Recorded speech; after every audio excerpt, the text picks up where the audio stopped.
you guys. It's me, Dr. Torie. My book is officially out.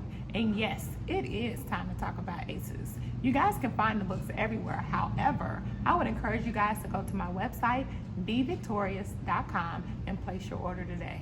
Yes, it's time to talk about ACEs. Let's go, y'all.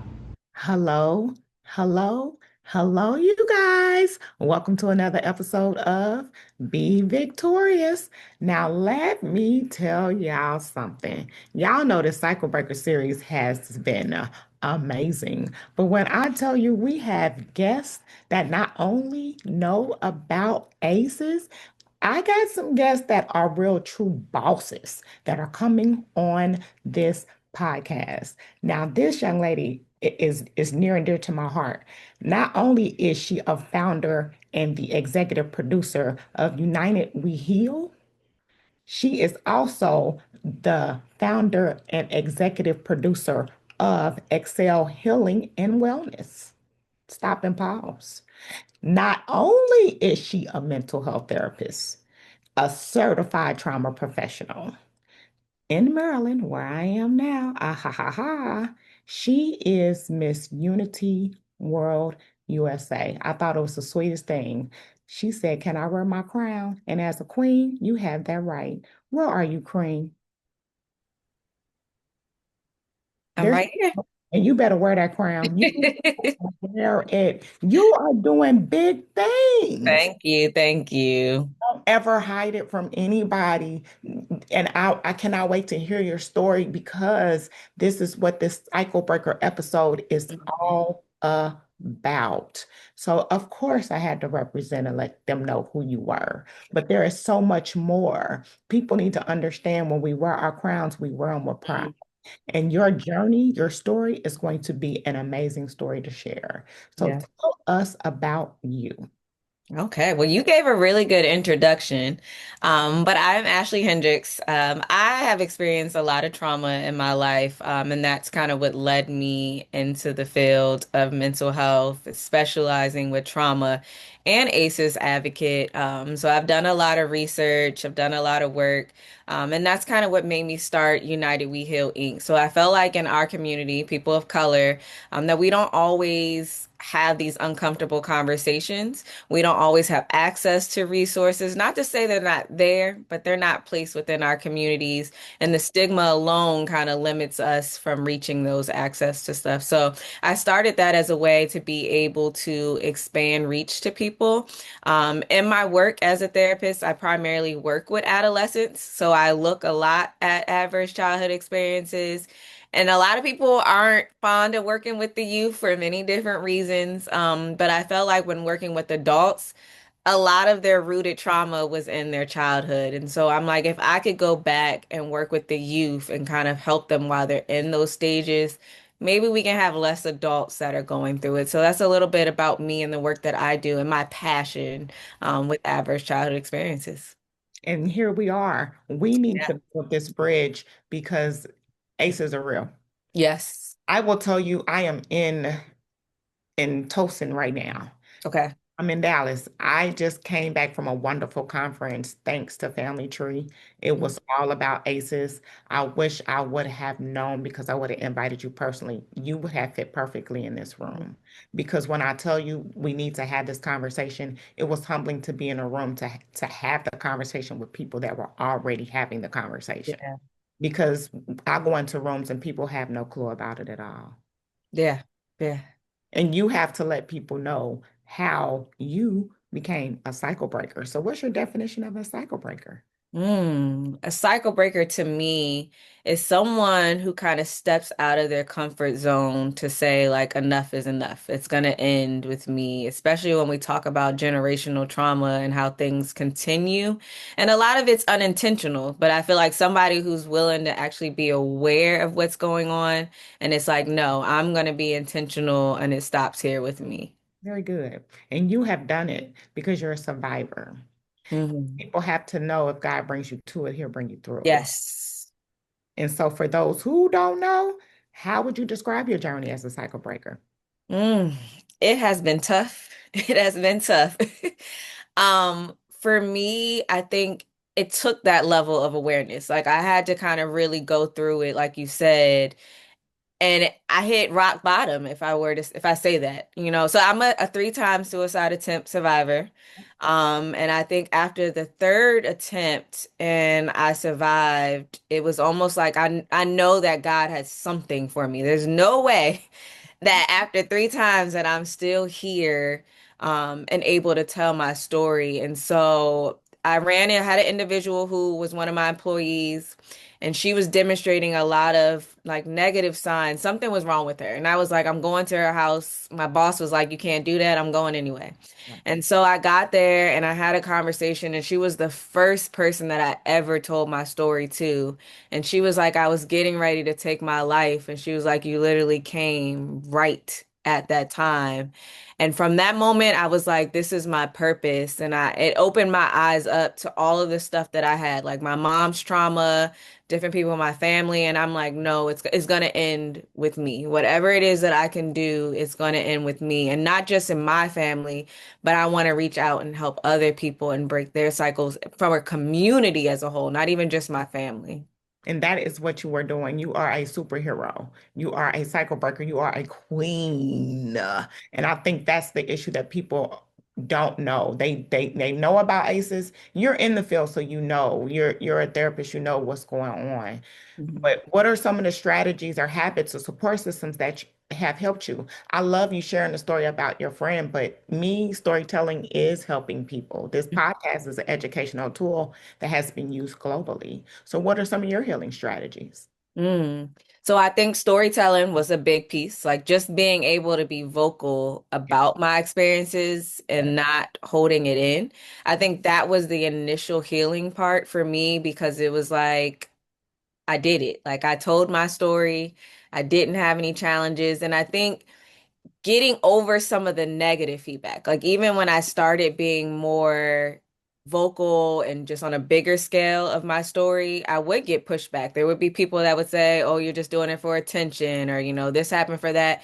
So even me getting over that hump of being able to tell my story and accept it and say, "This is my life, this is my journey, but it doesn't define me." And Mhm. so that to me was the biggest part of my healing journey was being able to accept that this doesn't define me. It's actually elevating and empowering me to be able to move forward. And so I think once I got there, then it was really finding my community. Like my community, I always tell people your level of resilience is based on the support that you have. And so once I found my community, I think those two things, telling my story and having a community were my biggest healing things to this day. And it still is, Hmm. because I'm telling you, it's a community that's waiting for you, honey. I Hmm. love how you wearing this crown. I love Thank that you. braid. I love all of it. Yes, I do. I love the fact that you own it. Mm, I love the fact that you share, because some people don't even share that part of the story. yes. You have to tell us how you got here. So I'm cutting and going straight to the chase. Miss Unity World USA. I did my research, and I'm a researcher. And when I tell you, your story is just intriguing to me, and I don't think you should stop sharing it at all. I'm not a woman of many likes and things. It just happens naturally. But I tell you, anytime you do something, you need to post it, because there is somebody that is looking and saying, wow, if she can do it, I can do it. Mm. I have to keep doing that. So tell us about how you got to represent United States of America and India. I want it Yes. all. I want Yeah. it all. So I was introduced to pageantry through my sister, and I was going through a really, really low point in my life. This was in 2021. Right. And so I was experiencing a lot of trauma. I think I lost a huge point of myself. And I feel like that was the first time that I had felt that low in years.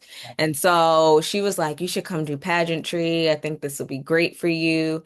So I came, and it goes right back to that community piece. Like when I came, I was still very shy about myself. I was very insecure. And it took, I think it was three people that came up to me after rehearsal, and they were like, can you stay behind with us? I'm like, yeah, sure. And they just poured into me. They were like, we can tell from your walk. It's not that you don't have it. You just seem like you're not confident in yourself. And they're like, I don't know what it is that you have going on, but they just poured into me. And from that moment, it was, I just went for it. And so I won my first national title that day. And so I took a break from pageantry to do a lot of this. I was in grad school at the time. Actually, I just started when I did that pageant. So I took some time off to do grad school. It was a lot. And then I got invited again this year. So I was in Orlando at the same exact time as the director and the production manager. We were in the same hotel, same weekend. And I was like, this has to be fate that we were here at the same time. So they But were like, you got to come back. You got to come back. And I'm like, okay. So I came back for nationals. So this time I represented District of Columbia.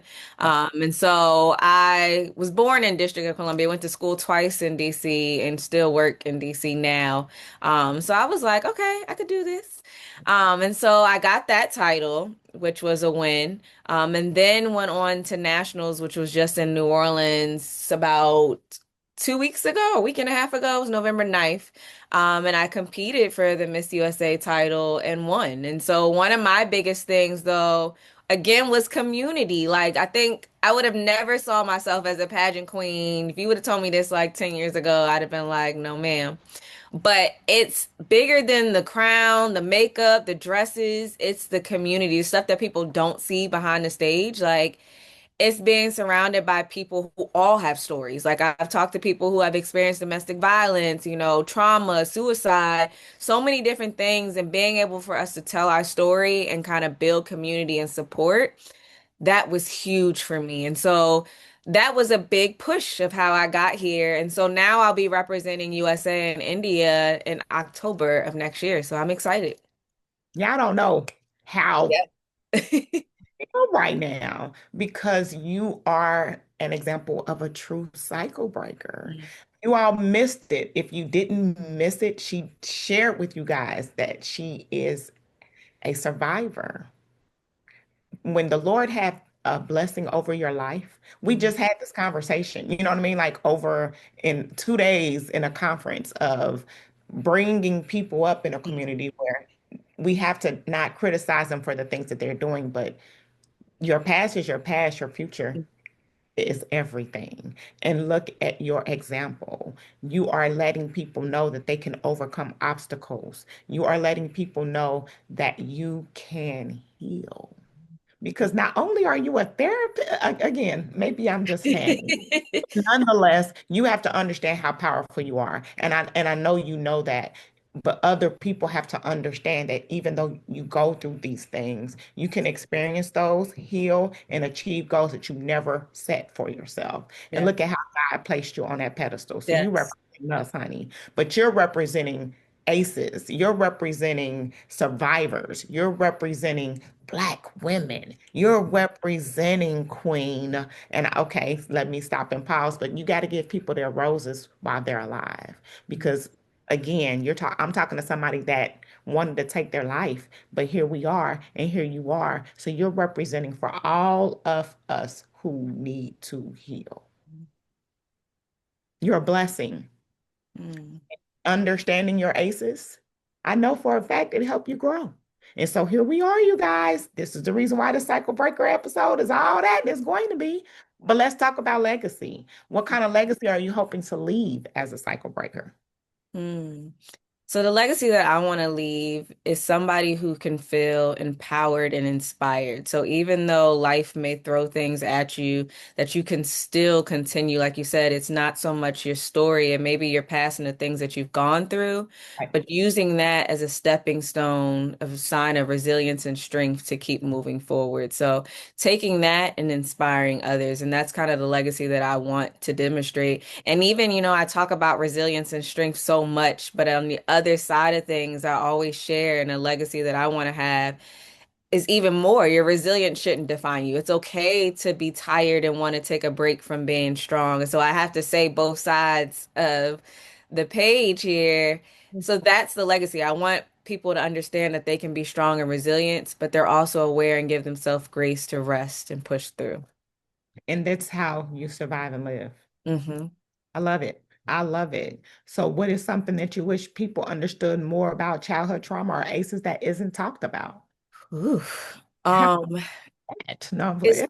It's a voice. I Yeah. feel like the biggest like detriment is the lack of a voice. Like I feel like a lot of our youth do not have a voice. And I feel like so many things could be fixed or prevented if youth were allowed to have a voice, especially in our community. Like I don't know how many times I hear people say, oh, you're a child, you don't go through, you can't be stressed out, you can't be depressed as a kid, or stay in a child's place, or what I say go, or they don't have that voice to really share what they're going through. And so the biggest thing that I would tell people is to just listen.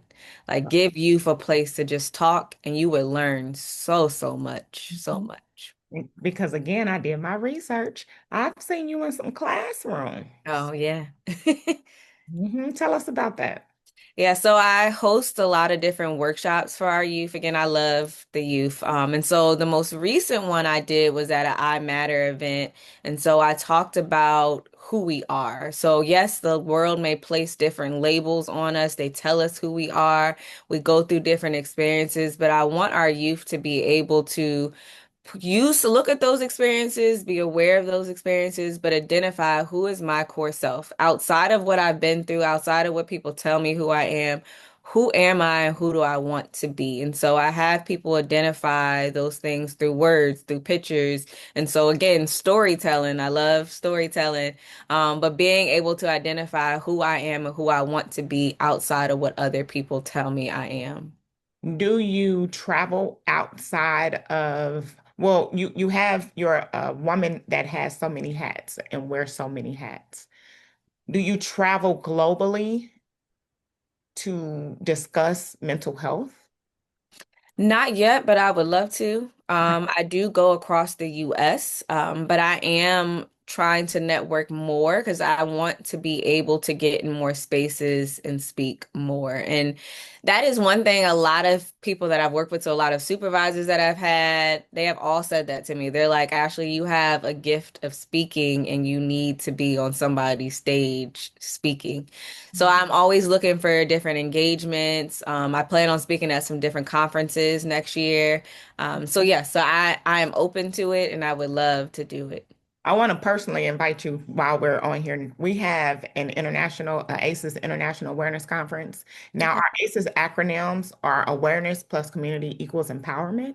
Mm. That is what I feel h- can help us heal. Because again, I teach ACEs awareness. I bring awareness, I educate and then I pass them on. Not to say it like that. I love therapists. I do. I do. I just don't want to be one. So, in my attempt to increase ACEs awareness is from an educational standpoint. But you should see how many educators, how many clinical therapists, how many clinical psychologists, how many social workers, how many people, period, came together to have this global conversation. It's an international issue.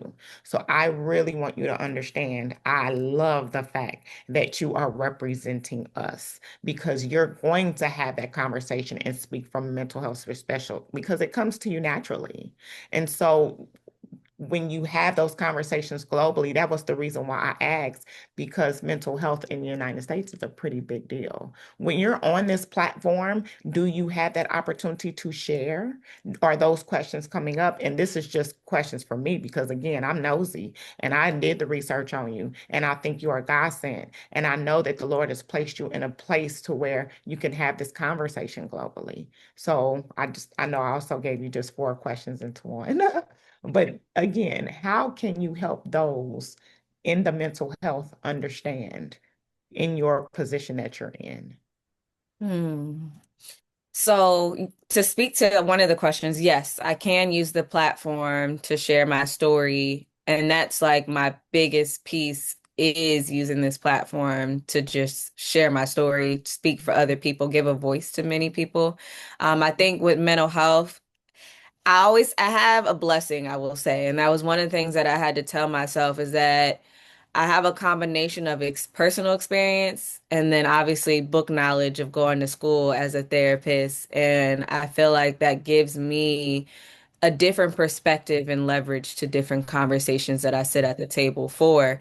And so I think being able to use that is what I want to focus on. Like I want to be able to tell my story and have a perspective for people, but I want to also provide a healing space of resources from the mental health perspective and give that combination. So that is what I want to do, especially on a global scale. I feel like yes, mental health has gotten a seat at the table in recent years, but I still feel like there's so much that's not talked about.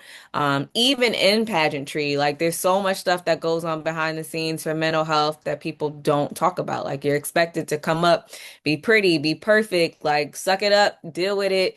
Come out here and it's a lot of pressure that gets put on you. So even from the pageantry lens, I want to be able to tap into that and kind of express even how that goes about. Like we have a lot of women that are in pageantry that have experienced a lot of aces, but then it's like, how are you managing that and processing that and dealing with it so then you can show up as your true self? Like I don't know how many conversations I've had behind stage where I can see that a lot of people are letting their trauma then impact their confidence and then impacts how they show up on stage. And see, that's why I asked, because people see the lights, Hmm. the flashing lights, but they don't know the story behind it. Hmm. You have a story. And do you get a chance to share that story? Yes. So Okay. yeah, I won't even say like I'm gonna be completely honest with you. I don't always get the platform to share. But one thing about me is that I'm gonna make sure you hear my story. So even if you don't ask that question, I'm gonna wiggle it in there because I'm gonna make sure that I get to tell that story because there's so many people out there that know who need to hear it. And it's like I'm gonna keep saying it because I know there's gonna be at least one or two or three people out here that need to hear this story. So I'm gonna always use this platform to say what I gotta say. Do you mentor? Yes and no. So I have started working with youth and being able to mentor. I wouldn't say I do it officially, but I am looking to expand more because that is one thing that I have learned. So I did it before I got my license. That was more so what I did. And then now I'm trying to navigate how to balance that thin line of like the therapy stuff and still doing the mentorship because I definitely noticed the impact when I was doing it before. Okay. So let's pause. You guys, again, we're talking to a queen who is a licensed, certified mental health professional. That's how I'm gonna put it, because you're representing us. I'm extremely humble. You have to understand. Of course, I did my research. I was very happy because not only do you advocate for ACEs, but you are a cycle breaker sharing your story. You have to understand how powerful you are. And I know that you know, but know that people are watching. They are Mhm. watching you heal. They are watching you grow. They're going to say, if she can do it, I can too. So Mhm. for the person didn't that don't get that second chance, that person that is struggling, that person that needs support, that person that doesn't know that there's another end, what would your advice be to them? Mm.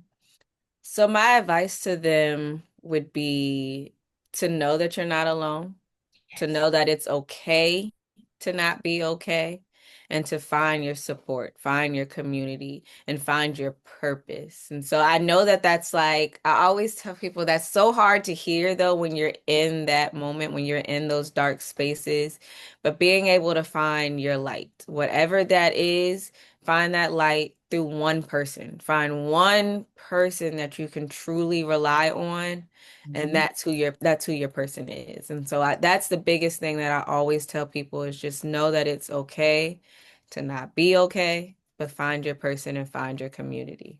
Very good. Now, let me go all the way back because you are a one-woman wrecking crew. However, you started from somewhere. Parents, siblings, only child. Tell us a little bit more. So I am the only girl of five brothers. So I got, yeah. I do have mom and dad. They divorced when I was 3. So I have a stepmom and a stepdad. I primarily grew up with mom and stepdad.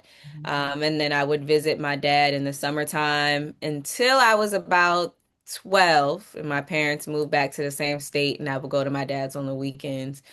So most of like my ACEs scores were that like 0 to 12 when I was just with mom and stepdad. They were both in the military, so Yeah. we moved every 2 years. But yeah, that's a little bit, I guess, about my childhood. I only lived with 3 of my brothers though. The other 2 were my stepbrothers, so they would only come and visit, but they lived with their mom. It was something that I knew we connected through the girl bond. I'm the only girl too, so Okay, girl, I had see? to ask because the pageantry thing, surprisingly, I did. Okay. Uh, I just did not take it, you know what I mean? Because I'm really strong on extracurricular activity. Mm, And I did it. It was cute. I did the, ballet, then it went into that, and it was like, no, I got interested in something else. But I am a firm believer in extracurricular activity and how it actually can help people mm, heal as well. And so I feel like you being the queen that you are, rewards you for all the experiences that you went through in your past. You're representing not just a community of survivors, mm. but again, you're representing the United States and you're representing us.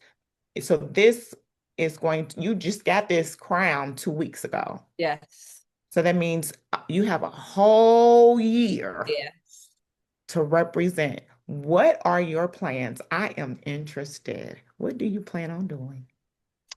This is So a I, big oh. deal. I mean, just the fact that it just happened is like OMG to me. So, what are your plans? Tell us more. So I am a server at heart. I love to serve and help in my community. So for me, it's a twofold. Like I'm gonna focus on the mental health side, but also want to serve my community. So a lot of the work that I have over this next year will be community based, and mental health based. So even just in the next, what is it, 30 plus days of this year. So having this interview, December, I am volunteering with our local Toys for Tots. So whether that's some stuff you won't see. So some stuff I do volunteer in the warehouse with sorting toys. I'll be helping the day of with giving out toys to the family. But then I also have my own annual toy drive that I do, and giving out toys. So one of the things I like to see people be blessed. Like I want to actually see the work translate. So I donate to bigger organizations, but with my toy drive, we actually give it directly to the families. And Right. so every year, I think we've had about at least 1,000 kids that we've given toys out to. So I like to be able to give. So we have that coming up. We'll be doing like Christmas tree lightings at the harbor. And then I'll be doing AIDS walk for AIDS Day on December 6th. And then next year, we're going to be doing a couple of mental health panels I'm putting together. One geared towards pageantry, and the rest are geared towards trauma related things. So a lot of stuff. It's either going to be serving or it's mental health. But I want people to know for me that pageantry is bigger than just the beauty and the crown. I did an event where I volunteered on September 11th. Mhm. And that was one of the things that the organizer said to me. She was like, a lot of queens coming here just for the photo op, the pictures. But you came in, she was like, you immediately we had to tell you to put the crown on to take a picture because you came in, put the hairnet on, and went straight to work. And I'm like, yeah, because I want to give. Like, I want my legacy to be like, she was here, she served, she Yeah. taught, she educated, she inspired. And so that's what I plan on doing over this next year. And that's why I love you. I will tell you because when you go in, surprise them with who you are. Mm, Your stance and your representation is going to tell people who you are. And then that's how they're going to get it. You have to understand, we do this speaking thing. We go into these workshops, we go into these presentations, and you have all of these people that are willing to speak, but until you really know who they are, you won't know who they yeah. are. Your work is speaking for itself. Your actions is speaking for itself. And I'm honored, honestly, to have you on this podcast. Please share with the world how they can find you. So my pageantry Instagram is Miss MS Unity, UNITY World. Sorry, I had a Queen Latifah moment spelling that. You and I, Torie. So Miss Unity World USA. So that's my pageant Instagram.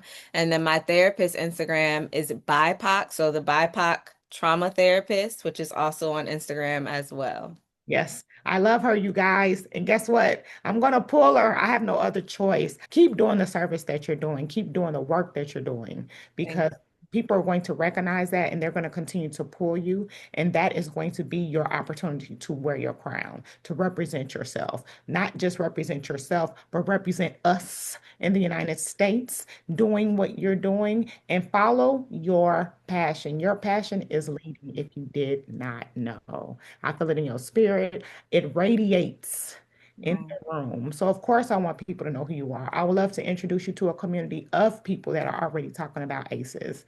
The community is so powerful because they're everywhere. We're talking about everywhere. So, when you're on your journey, speaking internationally and speaking globally, it's going to be a huge representation because the need for mental health is really out there. So I appreciate you for being here. I'm definitely going to connect with you. I'm going to make sure that I add everything to.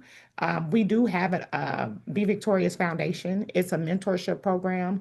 It highlights those not just who are cycle breakers, but who understand that mentorship is needed, and we do it specifically for those with adverse childhood experiences. So I would personally invite you to join us because you're already doing the work, and we need people like you to have those steps, those roles, those the students that we when we go in the classroom to have those conversations, they can see you. They can see that you can do this. They can see that you're wearing your crown. They can see that you exude greatness. And Mhm. I'm honored.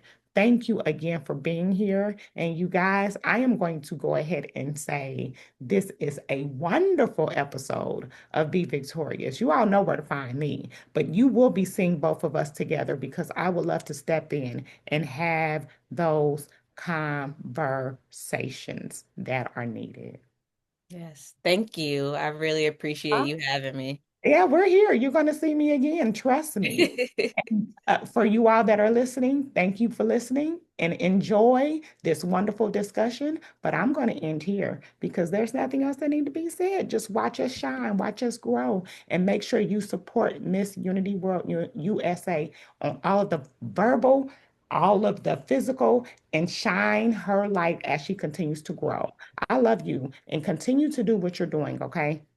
Thank I'm a fan. I'm going to support you. And if I support you, I'm telling you, you're going to see all these likes coming in my way. Believe me, because you're amazing and you grow. You guys, thank you for another episode of Be Victorious. I had to, because she is radiating energy right now, and I can keep going on, but I'm going to go ahead and end right now. Thank you, Miss Unity World USA, for a wonderful discussion. And we'll talk to you guys very soon. Goodbye, you guys. thank you.